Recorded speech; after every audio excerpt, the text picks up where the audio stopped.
dipanggil Dokter Ica. Aku adalah dokter gigi spesialis gigi anak. Nah, aku juga adalah seorang ibu dari Alika Selina yang sekarang usianya sudah 4 tahun.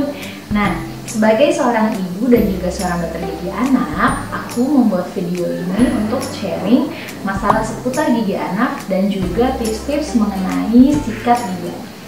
Pasti para moms di sini juga merasakan ya gimana sih susahnya bawa anak ke dokter gigi. Nah, banyak alasan moms. Pertama, karena tidak terbiasa, apalagi nih tempat baru, terus orang baru dan hal baru itu tentunya menakutkan bagi setiap anak. Nah, jadi ada bagusnya untuk membiasakan hal ini sejak kecil. Makanya rekomendasi terakhir dari American Academy of Pediatric Dentistry itu direkomendasikan untuk kunjungan pertama dilakukan saat gigi pertama muncul atau paling tidak saat anak usia 1 tahun. Kerusakan pada gigi susu tentunya juga akan menyebabkan kerusakan pada gigi permanennya. Kenapa? Karena walaupun bayi itu terlahirnya ompong memang, sebenarnya gigi susu itu sudah terbentuk saat di kandungan. Jadi waktu usia 6 minggu sampai 17 minggu pembentukan gigi susu, dan waktu kehamilan usia 20 minggu sudah pembentukan gigi permanen. Jadi infeksi apapun yang terjadi pada gigi susu tentunya juga akan mempengaruhi gigi permanennya.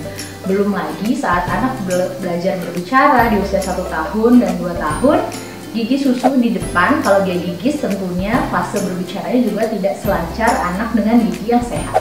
Nah, seperti pada ini, gigi susu nanti akan tumbuh diawali biasanya gigi depan atas atau gigi depan bawah. Setiap anak memiliki fasenya masing-masing. Jadi kalau misalnya usia 1 tahun anak belum memiliki gigi susunya, belum ada yang tumbuh, tidak masalah karena rentang waktunya itu adalah pertumbuhan gigi pertama di usia 3 bulan hingga 18 bulan. Dan diharapkan komplit seperti ini saat usia anak 3 tahun. Jadi tidak perlu khawatir. Namun saat 12 bulan minimal sudah melakukan kunjungan rutin 1 kali. Kemudian diharapkan nanti nih ada pertumbuhan rahang moms. Jadi waktu usia 3 masuk 4 tahun atau 4 tahun ke-5, gigi susu diharapkan sudah mulai mengembang seperti ini. Jadi jarang-jarang tuh. Nah, masalah yang lain yang paling sering adalah gigi grepes. Sebenarnya gigi grepes itu adalah bentuk lubang gigi pada gigi anak.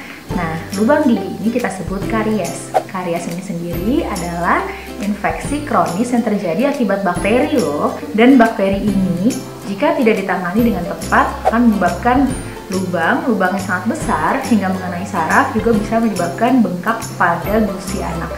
Dan jika dibiarkan kembali dapat mempengaruhi pertumbuhan gigi permanen yang ada di bawahnya. Untuk menjaga gigi susu ini tetap sehat, paling penting adalah menjaga diet anak yang seimbang. Jadi bukan berarti anak tidak boleh makan manis, Mas. Tapi sebenarnya frekuensi makan manis inilah yang kita tentukan. Kemudian yang kedua, menjaga sikat gigi anak. Jadi membersihkan gigi itu merupakan tanggung jawab orang tua hingga anak usia 7 tahun loh. Karena kemampuan otot tangan anak ini baru berkembang saat anak memasuki usia 7 tahun. Jadi jangan dilepas sendiri. Jadi anak ini harus dibantu untuk menyikat giginya. Nanti aku akan share tipsnya di sini.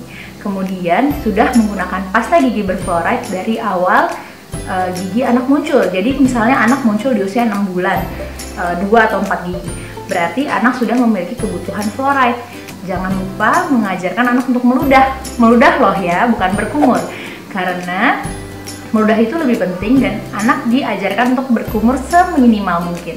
Jadi setelah pasta gigi, sikat gigi secara teratur, berkumurnya hanya minimal. Jadi memberikan waktu pasta gigi untuk bekerja dan meresap ke email gigi. Yang curhat sama aku via Instagram, gimana sih cara sikat gigi anak? Susah sekali menyikat gigi anak, yang anaknya menangis, anaknya itu wajar karena sebenarnya sikat itu, bulu sikatnya ini memang agak sensitif terhadap gusi anak. Makanya dibiasakan dari sejak anak lahir. Jadi setelah menyusu, bersihkan mulut anak selalu menggunakan ibu jari yang telah dicuci ya tangannya, atau menggunakan kasar. Nah, jadi Kasa ini kita gulung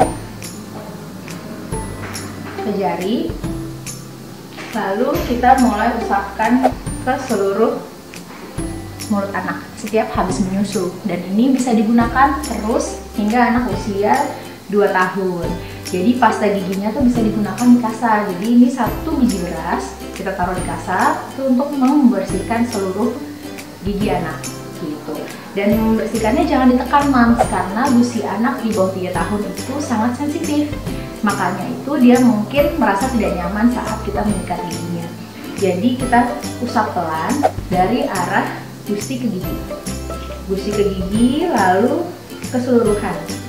Masuk ke usia 3 tahun, anak sudah bisa diperkenalkan dengan sikat gigi sebesar ini.